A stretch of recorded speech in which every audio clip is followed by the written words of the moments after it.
we are as a people, inherently and historically, opposed to secret societies, opposed to secret oaths, opposed to secret proceedings. No official of my administration, whether his rank is high or low, should interpret my words here tonight as an excuse to censor the news, to stifle dissent, to cover up our mistakes, or to withhold from the press and the public the facts they deserve to know.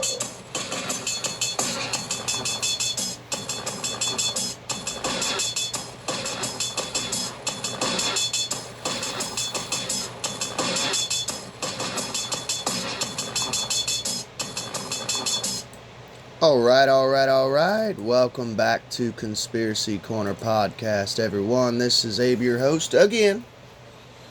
You get two today. That's why I always tell you guys, man, don't be scared if I'm gone for a little bit. It just means that something's going on with life that's prohibiting me from podcasting. Whether it be financial, work, something. I picked up like 4 shifts this week. So 3 or 4.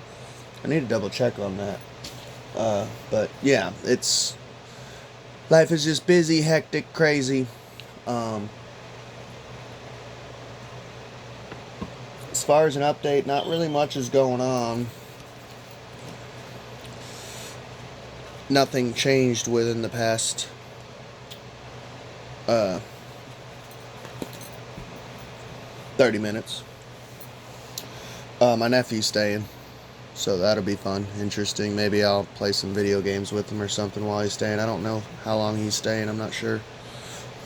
I have a Buy Me a Coffee account set up in the link below. If you donate to the channel, I will send you a bookmark. Yeah, I think the image turned out fine. It's hard to see on here, but it's a little steampunk bunny. Says Conspiracy Corner Podcast. Follow the White Rabbit. Thanks for tuning in. By the way, too, I didn't think about it last episode, but if you guys do donate, well, first of all, you get a bumper sticker too, which is, I still got 3 more of those. Once those are gone, that's it. But so for the next 3 donations, you get a bumper sticker and a bookmark, which is pretty cool. Double whammy. Let me know if you want me to sign the back of these in the comment section. Not that I'm like some super famous person, but you never know. I mean, look at Alex Jones, dude. He started out doing journalism on free television in Texas, kind of like their version of PBS. And now he's a millionaire. Was until his lawsuit, but you see what I'm saying? I could become someone famous someday. You never fucking know. Sadly, it'll probably be like Edgar Allan Poe or William Cooper. I won't be famous until after I'm dead. That's how it always fucking works. What was it? Robert Johnson was an alcoholic, struggled financially his entire life, and then as soon as he dies, becomes super famous. That's how it always, not always, but that's how it works a lot of the times with artists, man. It's kind of sad, actually. The starving artist. Today's gonna be a true crime episode, like last episode. I found several interesting articles that I wanted to cover. We had a slow day at work the other day, and I looked at the papers, and I said, I'll take one of those, and I'll take one of those. Usually I scan the front. See if there's anything good in them. This one, we got an update on data centers. We did a whole episode. Go look it up. If not, if you're on Spotify, I'll link it below. It was, there's a data center that was moving to my hometown in Harrodsburg. We covered it. I would love to do boots on the ground coverage of it. At least film where they're building it. Maybe interview some locals. That would be cool. I would love to. I'm just super fucking busy right now. Life is super fucking hectic. I got to be in bed in like hour and a half. And I'm picking up shifts like crazy where I work at Kroger. I'm knocking on wood because work is slow right now, and I want to keep picking up shifts like I am now. Yeah. So there's an update in here. I'm going to cover that in a future episode. This is Lexington. It's not Harrodsburg. But apparently, they're going to be building fucking AI fucking data centers in Lexington, I guess. So I live in the next town over, which is literally like 2 seconds from Lexington. Nicholasville and Lexington are almost the same fucking town. That's how close we are to each other. Which is uncommon in Kentucky, because like usually it's about a 30-minute drive from each town. So yeah, our bills are going to skyrocket, and work is slow. So it's gonna be tough times, dude. Blade Runner shit, dude. What was I saying now? Oh, today's gonna be a true crime episode.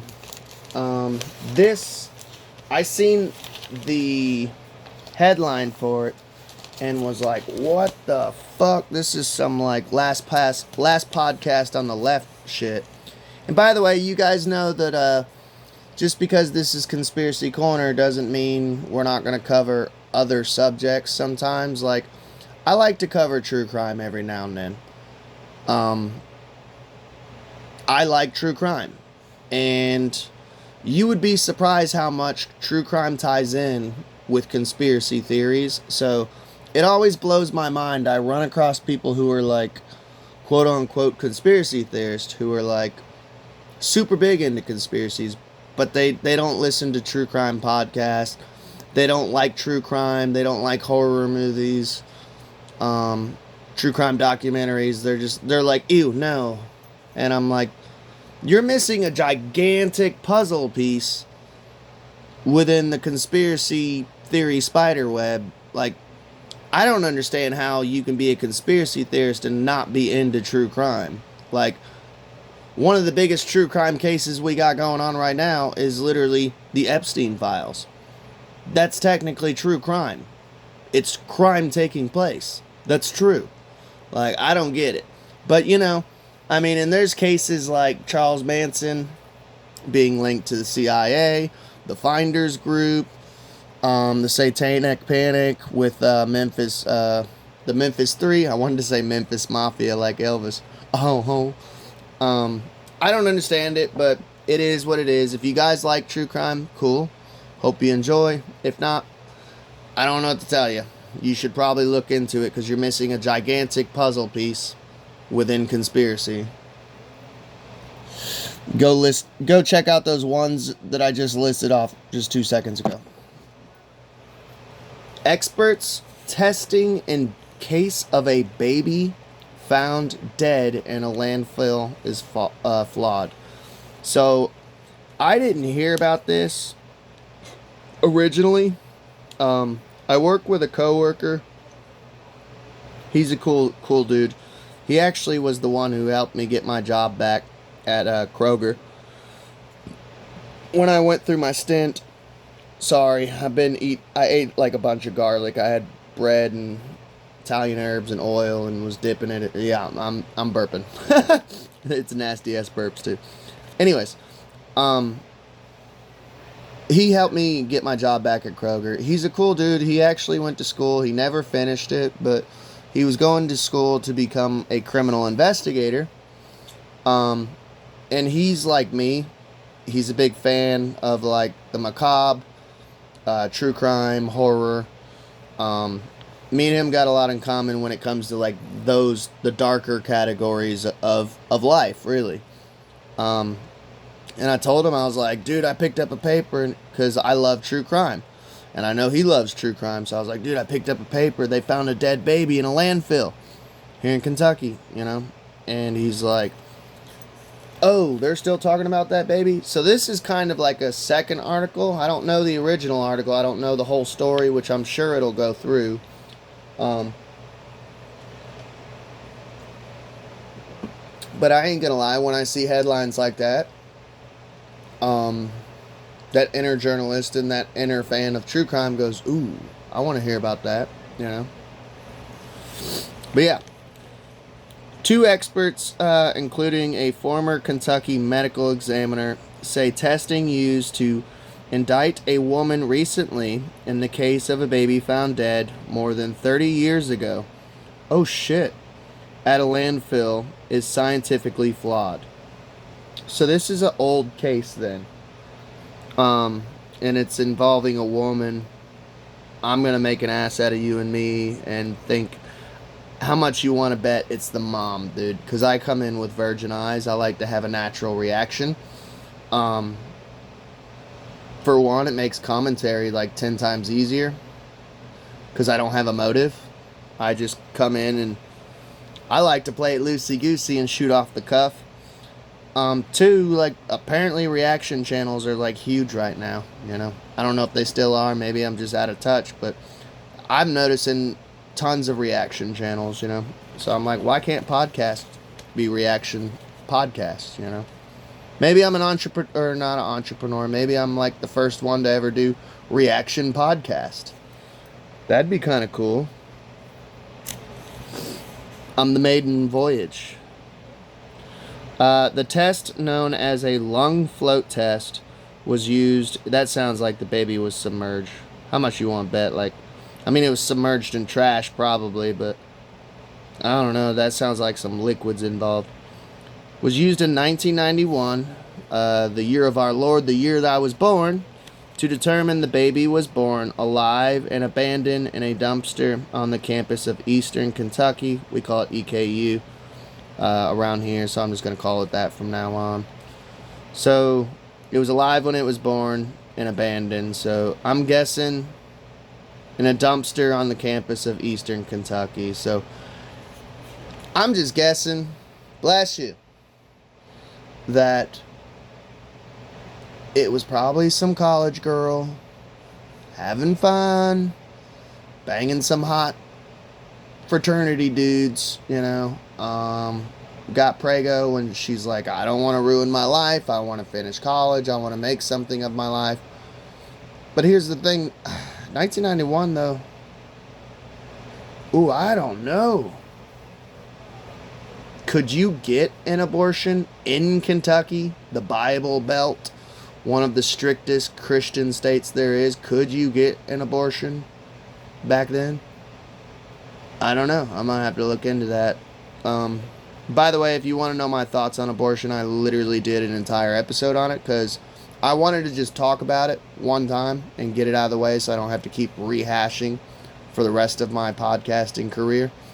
The episode's literally called Let's Talk Abortion. I will link it down below in Spotify. Yeah, if you're on YouTube, I don't know what to tell you. Just find it. And in January, Jennifer Cummins,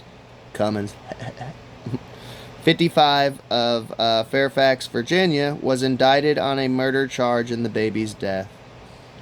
But two experts hired by Cummins' lawyers, including Meredith Frame. That's a ironic name, like as you're being framed for something. I'm not saying that this person's innocent, the Jennifer Cummins, but I just find irony in things like that sometimes.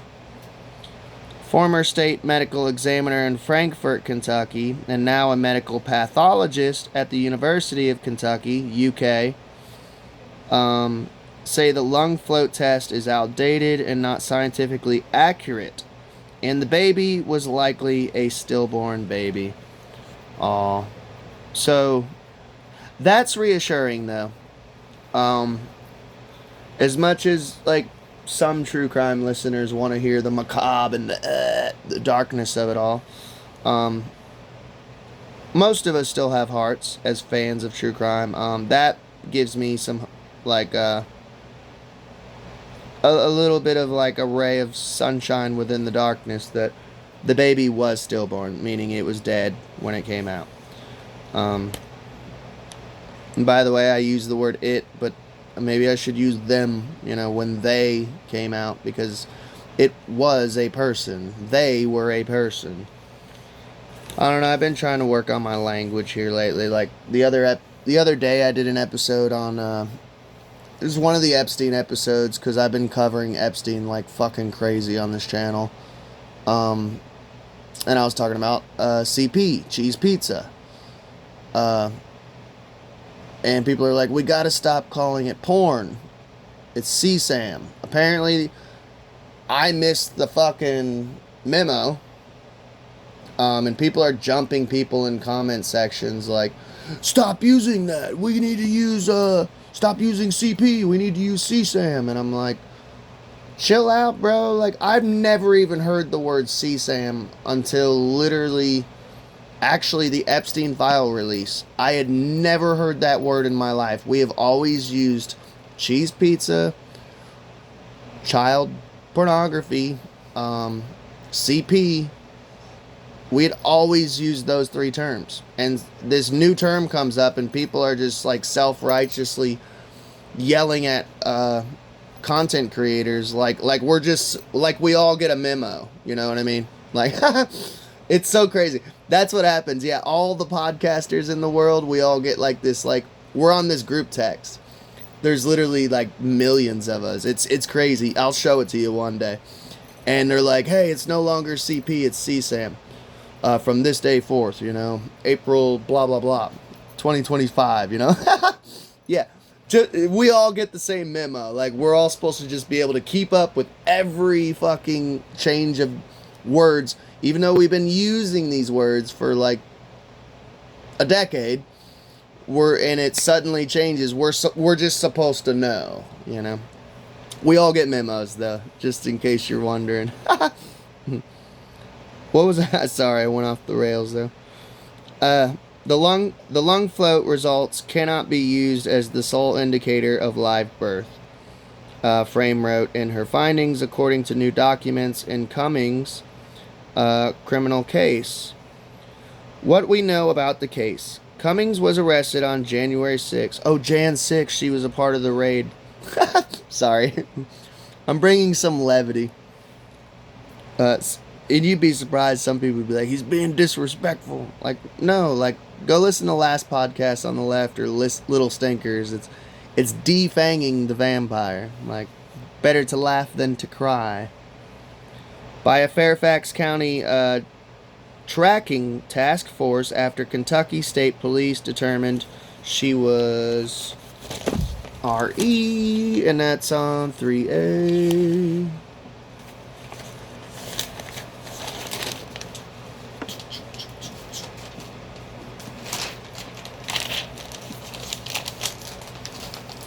Excusez-moi, madame. She was responsible for the death of the infant known by baby Jane Doe. So not just Jane Doe. I guess if it's a baby, they call him baby Jane Doe. And I get it. In 1991, a sanitation worker at EKU's campus discovered the baby's remains. That's got to be a shitty day at work. I hope they at least gave him some like mental health leave, some paid mental health leave. Something. Poor guy. Or girl. Whoever it was. Despite investigative efforts at the time, the case later went cold. KSP said in a previous press release, in recent years, state police re-examined the case with new advancements in forensic science and investigative technology, which helped identify Cummings as the person of interest. See, this is what's so fucking crazy. Like, I cannot tell you, like I said, as a fan of true crime, how many cases I've seen where somebody has committed a murder. Dude, the other day there was a dude who had committed a murder like 40 years ago, and they kept evidence because they knew in the future they would have this thing called DNA testing, which it is Conspiracy Corner Podcast. I need to talk about it. A lot of people don't even believe in DNA evidence. I'm kind of 50-50 on it, but I'm a crazy person, which you all know. I'm kind of... I don't even know if I believe in nuclear bombs. I don't even know if I believe in viruses. I don't know if the world's flat. I ain't gonna lie. I'm a nutcase. So I'm not sure how I feel about DNA testing and stuff. Are we just locking up people who are innocent? Like COVID-19 with the whole testing. They've pretty much debunked that those tests, like, were rigged. And, like, yeah, they were just fucking rigged, you know? Even Dr. Malone, the creator of them, was like, this is not meant for this. Like, what are we doing here? And then he suddenly disappears before the pandemic. Like, nothing weird there, you know?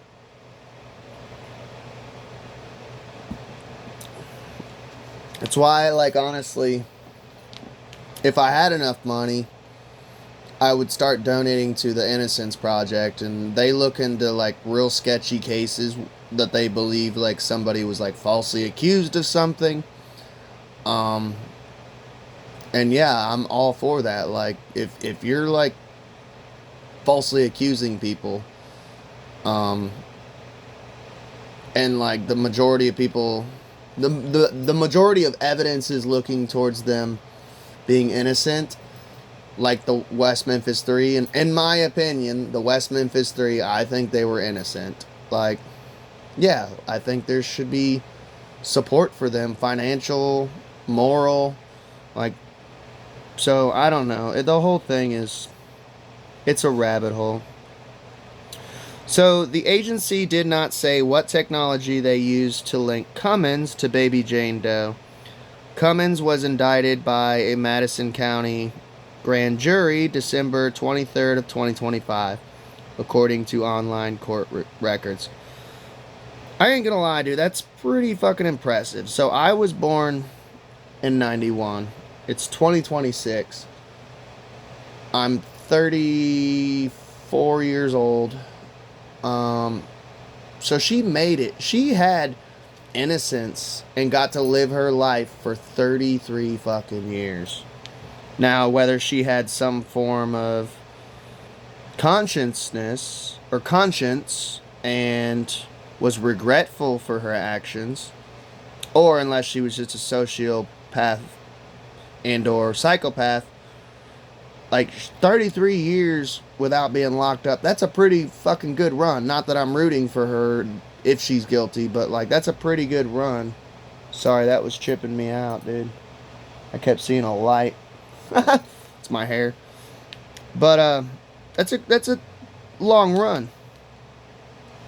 The state medical examiner ruled baby Jane Doe was born alive and healthy before she was placed inside a dumpster by using the lung float test methodology. At the time, the medical examiner ruled the baby died from hypothermia caused by exposure. So, hypothermia, ain't that like when you freeze to death? That's the medical term.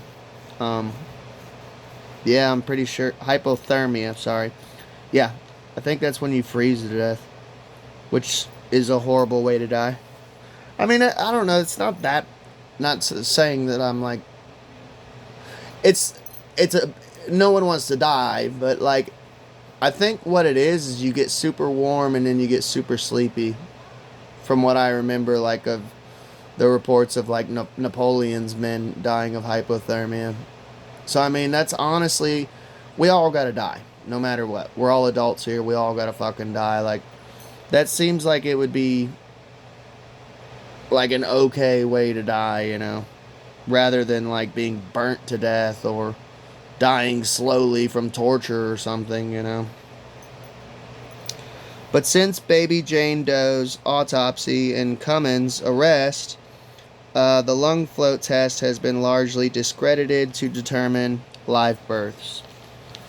So this is a little bit of deep dive on lung float testing we're getting into.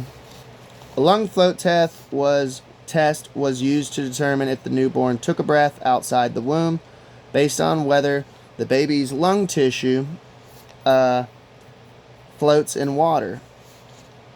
Ooh, that's grim.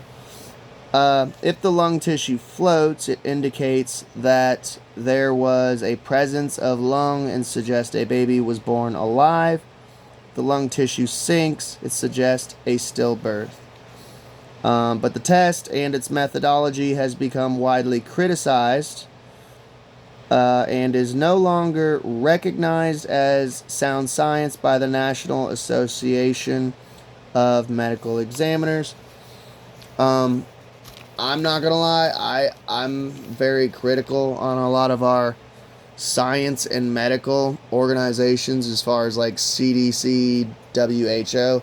I don't know much about the National Association of Medical Examiners, so you'd have to hit me up in the comments if you're a fellow conspiracy theorist and if there's evidence to show that this is a shady organization. Let me know. False positives can sometimes occur with the test because decomposition can produce gas that would cause the lungs to float, even if a baby did not breathe. And given advancements in forensics pathology since the 1991 autopsy, there is now medical evidence that this test is not a test at all, Frame said in her report on Cummins' case. Frame said she would rule the cause of death as undetermined because in addition to the questionable lung float test, there was no other evidence of proof of life. Okay. Like I said, it sounds like this Cummins person is going to get off. I don't know if she's innocent. Let me know in the comments below. If you're on Spotify, maybe I'll put it as the poll. You can hit the poll. Is she innocent? Is she not? Let me know in the comments what you think about this whole lung float testing in general. If she's going to walk free. Do you think she's innocent? Do you think she's guilty and why? Hit me up. If the autopsy and investigative findings do not provide clear and convincing evidence of live birth, it is recommended to default to a designation of fetal death stillbirth. Frame said in her report there is no such evidence to support live birth in this case. The second expert, Stephen White, a board-certified forensic pathologist in Toronto, so damn, this is going all over the U.S., man, said baby Jane Doe likely died in utero and was stillborn. He also believed the cause of death should be ruled as undetermined. Okay, let's say we can prove for a fact with DNA testing that this is Cummins' baby, the daughter.